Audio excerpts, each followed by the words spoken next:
आप कल्पना कर सकते हो कि एक महापुरुष जिसको इतना जुल्म सहना पड़ा हो, जिसका बचपन अन्याय, उपेक्षा और उत्पीड़न से बीता हो, जिसने अपनी मां को अपना में अपमानित होते देखा हो, मुझे बताइए ऐसे व्यक्ति को मौका मिल जाए तो हिसाब चुकता करेगा कि नहीं करेगा?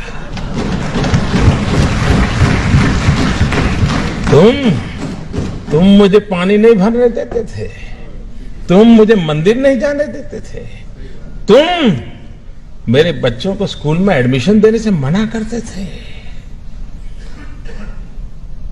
मनुष्य का जो लेवल है ना, वहां ये बहुत स्वाभाविक है, लेकिन जो मानव से कुछ ऊपर है वो बाबा साहब आंबेडकर थे कि जब उनके हाथ में कलम थी, कोई भी निर्णय करने की ताकत थी। लेकिन आप पूरा संविधान देख लीजिए, पूरी संविधान सभा की डिबेट देख लीजिए, बाबा साहब आंबेडकर की बातों में, वाणी में, शब्द में कहीं कटुता नजर नहीं आती है, कहीं बदले का भाव नजर नहीं आता है। उनका भाव यही रहा।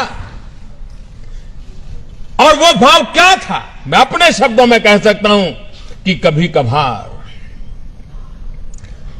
खाना खाते समय दांतों के बीच हमारी जीभ कट जाती है, लेकिन हम दांत तोड़ नहीं देते हैं। क्यों?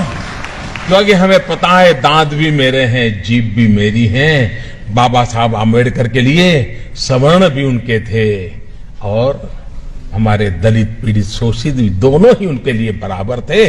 और इसलिए बदले का नामो निशान नहीं था, कटुता का नामो निशान नहीं था।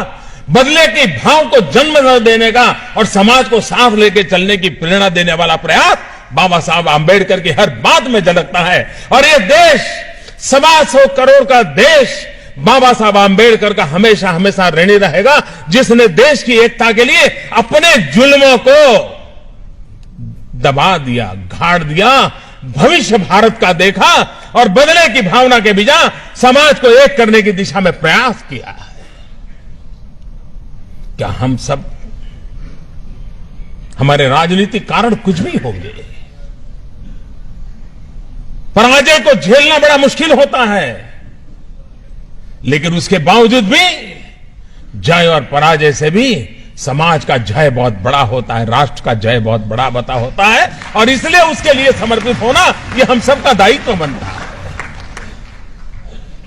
इस दायित्व को लेकर के बाबा साहब आंबेडकर ने जो उत्तम भूमिका निभाई है, राजनीतिक कारणों से इस महापुरुष के योगदान को अगर सही रूप में उनके जीवन काल से लेकर के अब तक अगर हमने प्रस्तुत किया होता तो आज भी समाज में कहीं तनाव नजर आता है, कभी कभी टकराव नजर आता है, कभी कभी खरोच हो जाती है।